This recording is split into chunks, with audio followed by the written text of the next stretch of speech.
நம்ம வாழ்க்கை சும்மா ஏதோ ஒரு பணக்காரனா வாழ்ந்துட்டு செத்தவனோட வாழ்க்கை இருக்கக்கூடாது. ஒரு வாழ்க்கை வரலாறா வாழ்க்கை.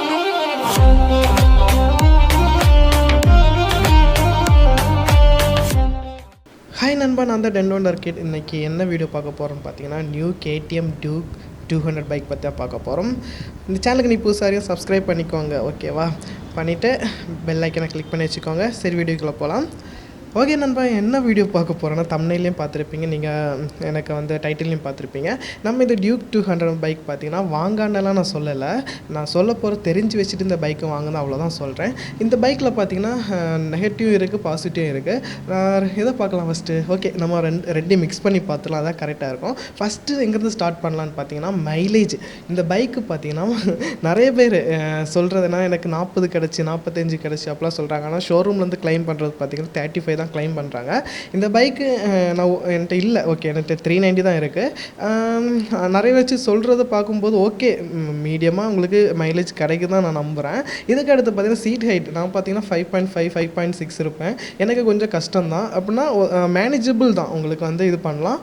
ஆனால் ஒரு 5.8 5.9 இருந்தீங்கன்னா உங்களுக்கு கரெக்டாக இருக்கும். அதுக்கு அடுத்து பார்த்தீங்கன்னா இந்த மெயின் மைனஸ் நான் சொல்கிறேன்னா ஹீட் ப்ராப்ளம் வரும். நீங்கள் இப்போ ஹைவே டிராஃபிக்கு ஹைவே எங்கே போனாலும் சரி, நீங்கள் டிராஃபிக்கில் உண்மையில சொல்கிறேன், நீங்கள் ஒரு 5 கிலோமீட்டர் ஓட்டிட்டு நீங்கள் ஒரு டிராஃபிக்கில் மாட்டினீங்கன்னா பார்த்தீங்கன்னா உங்களுக்கு ஹீட் பயங்கரமாக தெரியும். நீங்கள் ஷார்ட்ஸோ இல்லாட்டா அது பாக்ஸரோ போட்டிருந்தீங்கன்னா, இல்லாட்டி நீங்கள் செப்பல்லாம் போட்டிருந்தீங்கன்னா கண்டிப்பாக உங்களுக்கு காலில் தான் அடிக்கும். அவ்வளோ ஹீட் ஆகும், ரொம்ப ஹீட் ஆகும். அதுமாதிரி சீட் பார்த்தீங்கன்னா உங்களுக்கு வந்து ஒரு 20 கிலோமீட்டர் கிட்ட நீங்கள் போயிட்டீங்கன்னா உங்களுக்கு வந்து கம்ஃபர்ட்டாக இருக்கும். அதுக்கப்புறம் கம்ஃபர்ட் இருக்காது. அண்டர் பெல்லி பார்த்தீங்கன்னா உங்களுக்கு என்ன சொல்கிறது 390 ஒரு கார்டு கொடுத்துருப்பாங்க.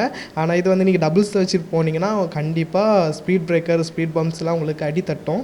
நீங்கள் பார்த்து தான் ஸ்பீடாக கொஞ்சம் நல்லா ஸ்லோ பண்ணி தான் இதாகணும். அதேமாரி போயிட்டு இருக்கும்போது ஒரு செகண்ட் கியர்லேருந்து தேர்ட் கியர் மாற்றும்போது பைக்கு ஆஃப் ஆகுது. எதனாலன்னு எனக்கு தெரில கைஸ், பைக் ஆஃப் ஆகும். அது ஒன்று. நல்ல பாயிண்ட் சொல்லணும்னு பார்த்தீங்கன்னா பர்ஃபார்மன்ஸ் பயங்கரமாக இருக்கும். ஸ்ட்ரீட் ஃபைட்டர்னு தான் நான் சொல்லுவேன். சூப்பராக இருக்கும் கைஸ் ரைட் பண்ணக்கு.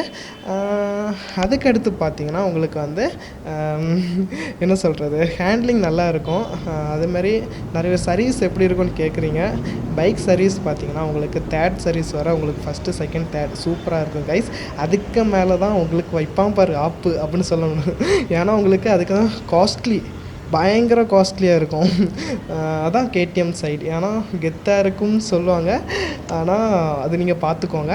அதுக்கு அடுத்து பார்த்தீங்கன்னா உங்களுக்கு நாங்கள் சீட் ஹைட் பார்த்து இருந்து காட்டி தரேன். கொஞ்சம் கஷ்டம்தான் கைஸ் எனக்கு இந்த பைக்கு.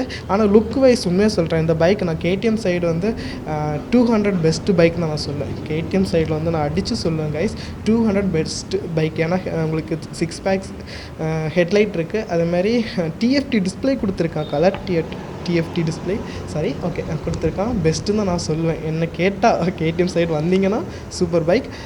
சவுண்டு கேட்டுலாமா? ஓகே, சவுண்டு பார்ப்போம், சவுண்டு எப்படி இருக்குன்னு சொல்லிட்டு. ஓகே சவுண்டு தான். ஓகே, 200க்கு இது பெஸ்ட்டு சவுண்ட், நல்லாயிருக்கும். உங்களுக்கு நான் ரிவ்யூ பண்ணி காட்டுறேன்.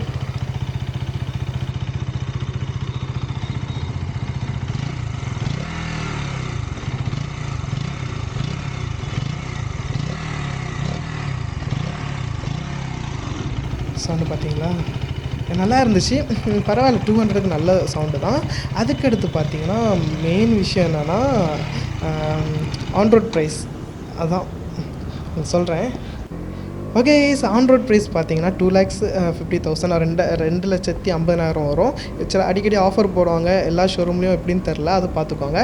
ஃபஸ்ட்டு சர்வீஸ் பார்த்தீங்கன்னா உங்களுக்கு 1000 கிலோமீட்டர்ஸில் பண்ண வேண்டியிருக்கும். செகண்ட் சர்வீஸ் பார்த்தீங்கன்னா 8,000 இது பண்ண வேண்டியிருக்கும். தேர்ட் சர்வீஸ் பார்த்தீங்கன்னா உங்களுக்கு வந்து 12,000 அப்படி இருக்கும். ஆனால் நான் பண்ணது பார்த்தீங்கன்னா ஃபஸ்ட்டு சர்வீஸ் பார்த்தீங்கன்னா 1000, செகண்ட் சர்வீஸ் பார்த்தீங்கன்னா 4,000, தேர்ட் சர்வீஸ் பார்த்தீங்கன்னா 8,000 நான் பண்ணிட்டேன்.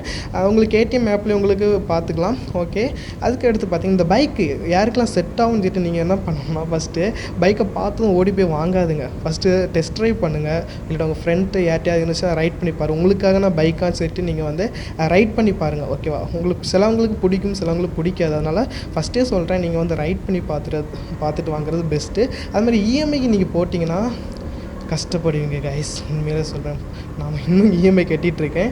ஏன்னா ஃபஸ்ட் டவுன் பேமெண்ட் எனக்கு தெரிஞ்சு நிறைய பேர் 50,000லேருந்தே கொடுக்கலாம், ஓகேவா. 240,000லேருந்தே கொடுக்கலாம். என்ன கேட்டால் நான் என்ன சொல்லுவேன்னா 1 lakh கொடுக்குறது பெஸ்ட்டுன்னு தான் சொல்லுவேன். வெயிட்டிங் பீரியட் இப்போ ஸ்டாக் இருந்துச்சுன்னா உடனே கொடுத்துருவாங்க.